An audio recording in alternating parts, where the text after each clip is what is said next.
So, first of all, what is actually a beauty privilege? A beauty privilege is a privilege that you are granted just because of your beauty and just because of that, nothing else.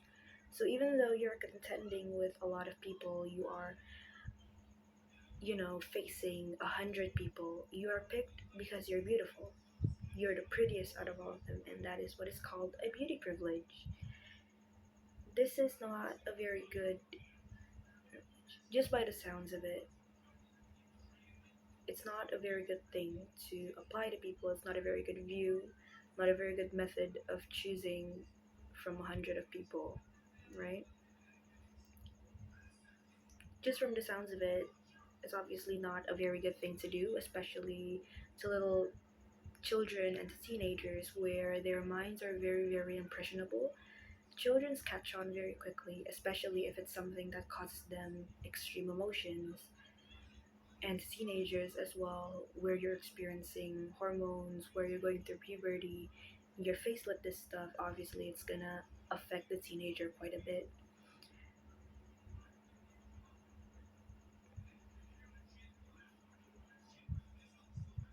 The idea of paying attention to your appearance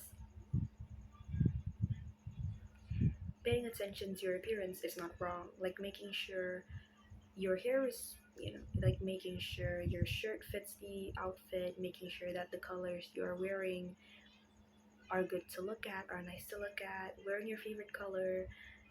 These are not bad things to pay attention to. They are actually very good things to pay attention to. However, the idea that those these things are all that matters, the idea that your appearance is above anything and everything, is wrong. It's supposed to be wrong, but it is the sad truth for many people.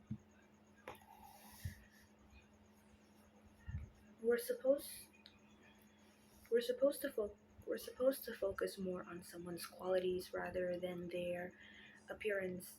So it is for the greater good as well. Like if you're picking someone to run an organization, for example, you'd rather pick someone who's actually good at it rather than someone who's beautiful, because there's no guarantees that they're actually going to do well in their job. A lot of mental disorders are caused by this, are caused by damaging comments, are caused by insults and judgmental views about someone's body, about someone's appearance. And that ranges from things like anorexia, body dysmorphia, the things that people go through just because of something like beauty privilege is sad, is very sad.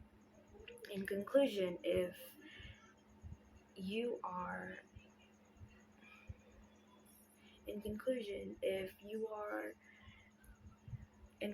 if you are in any side, any of the sides, whether that's the one being privileged, the one being, thrown away, if you are the one making the decision between all these contestants, please make sure that you're doing it fairly and you're not doing it just based off of their appearance, because that doesn't always guarantee anything. Even if they look well, doesn't mean that they will do their job well, and you're doing way more damage than you think you are.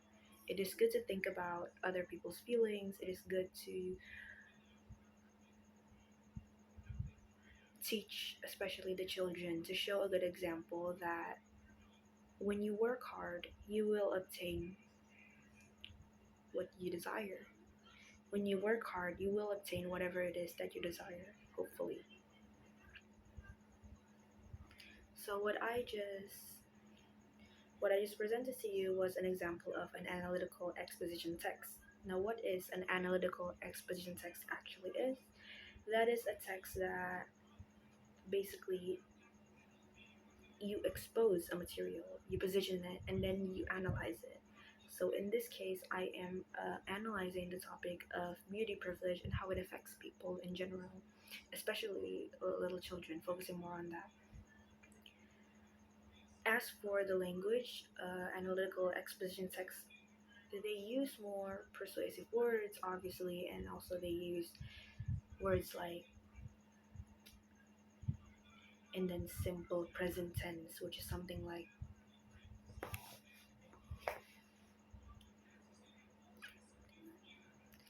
That is what that is what we are supposed to learn back in the fourth chapter of our first semester. Now moving on to the fifth chapter.